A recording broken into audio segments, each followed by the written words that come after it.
At yun mga guys, magandang araw sa inyo. Ngayon magtatato ako gamit ang Wormhole Pro Boots na tattoo machine. At titignan ko kung consistent pa rin yung banat nito. Kasi first time kong makagamit ng ganitong klaseng tattoo machine na may stroke na madami. Kasi yung stroke nito guys ay 2.4 mm hanggang 4.2 mm. So medyo madami yon. At nga pala, ang ginamit ko dito na panglinya ay 5RL lang. Kung mapapansin nyo, medyo makapal siya. Gawa ng yung 5RL na to ng Ambition ay medyo nakabuka yung tip ng needle. Kaya parang RS yung banat niyan guys. So pagka ganun yung needle nyo, ang lining niyan medyo makapal, naka-bold. Pero pag yan guys ay naka dikit-dikit tapos parang patulis na patulis yung dulo, manipis yung lining niyan pagka ganyan. So iba kasi dito sa Ambition cartridge, medyo nakabuka siya. Kaya medyo makapal yung lining natin. So kung gagamit kayo ng 5 barrel na ibang brand tapos nakapatulis talaga yung dulo niya, ang gawin nyo na lang para medyo kumapal ng konti ay doblehin yung lining nyo. Yun yung paraan para medyo makapal yung outline. Pwede din naman na patulis yung dulo tapos isang pasada lang.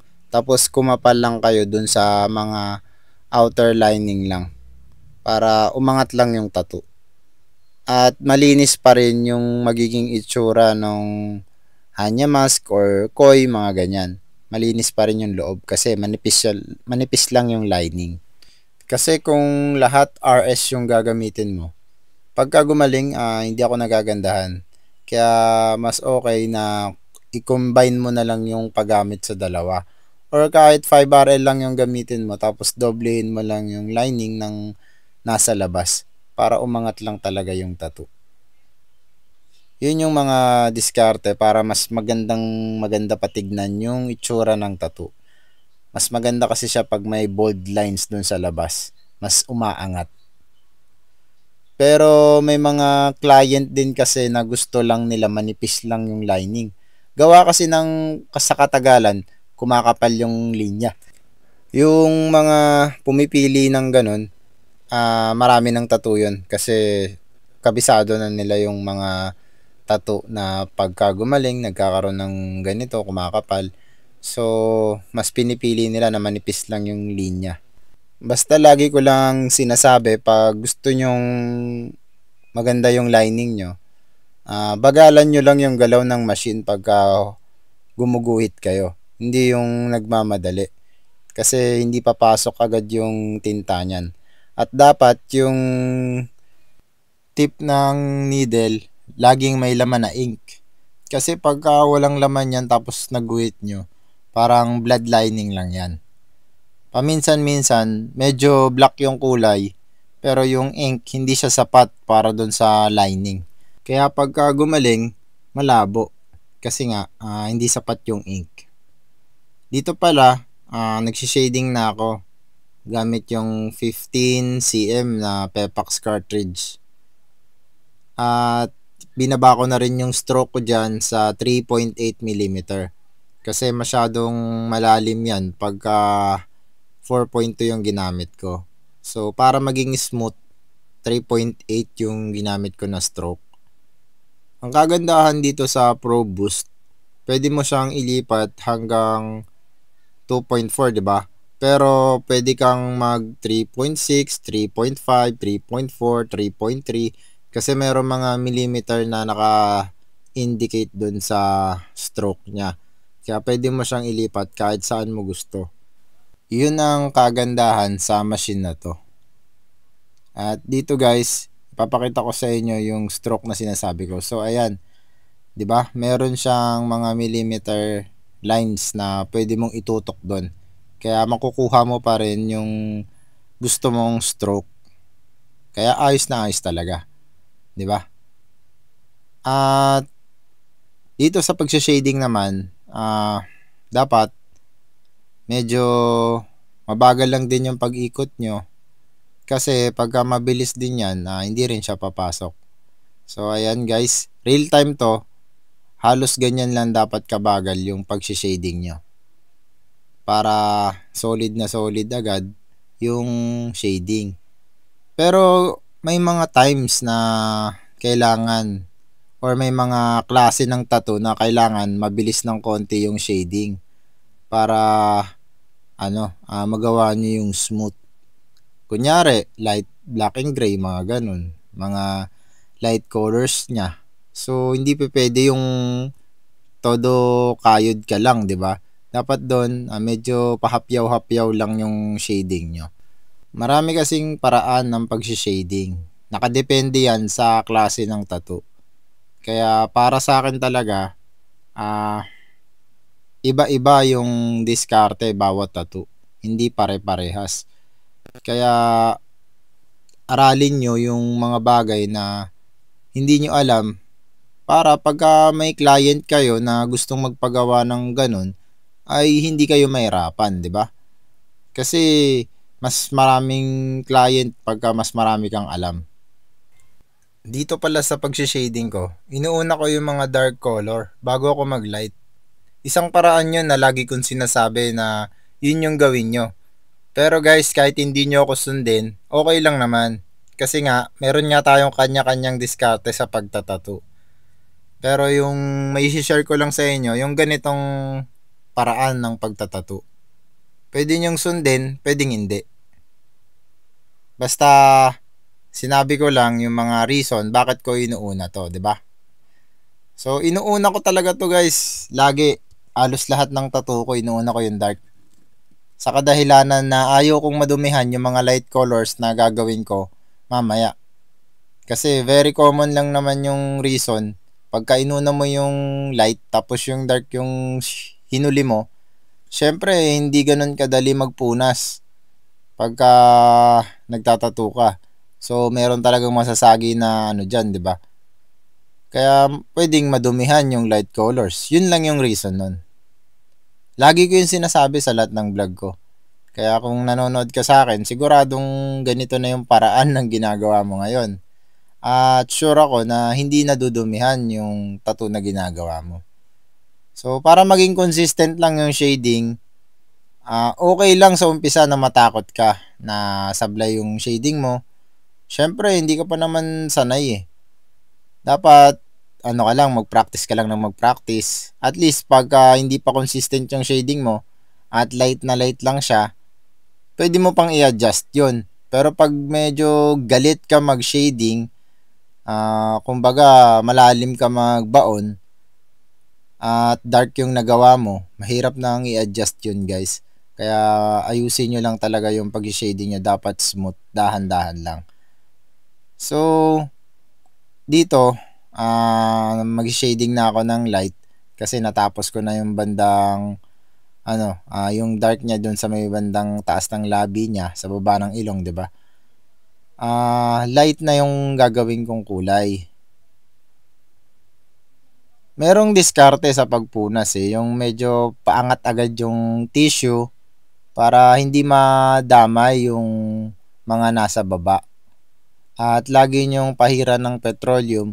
Isa rin yun sa makakapagsara at hindi madadamay yung mga nadaanan nyo ng may tatunan na light colors. Maraming paraan guys, pwede kayong magtakip ng clean wrap para hindi madumihan yung nasa baba pag nagpupunas kayo. Pwedeng ganun. So, ginagawa ko rin yun sa mga tattoo na realism. Pero pag mga ganito, hindi ko na ginagamitan ng clean wrap. Pagka realism kasi maraming kulay eh. Kaya gumagamit talaga ako ng clean wrap para make sure ko na hindi madumihan or di masagi ng pagpunas ko yung mga natapos ko na. Yun yung yun yung reason bakit gumagamit ako nun. So sa shading naman guys, ganto-ganto lang, gayahin nyo lang to, hindi kayo mahihirapan. Pero syempre, kahit magaling, may errors yan. 'Di ba? Kaya aralin nyo lang ng aralin para mas gumaling pa kayo. Kasi ako hanggang ngayon, nag-aaral pa rin ako eh. Marami akong gustong gawin na tattoo, kaso ang hirap lang talaga kumuha ng model. Kaya ano, tiis-tiis lang sa paghahanap kasi siswertehin din tayo. Yan. May mga nagpipresenta pero pag nakita na nila yung design na malaki at makulay, nagba-backout sila. Kaya nahihirapan talaga ako guys mag-vlog. Kasi kahit ituro ko yung ibang klasing tattoo, yung canvas naman yung problema, di ba? So, yun yung reason bakit medyo matagal talaga ako mag-upload. Dito pala guys, nagla-light colors na ako. Pansin nyo ba na halos lahat ng dark natapos ko na? Yun yung sinasabi ko na paraan sa pagtatattoo lagi ng merong dark at merong light.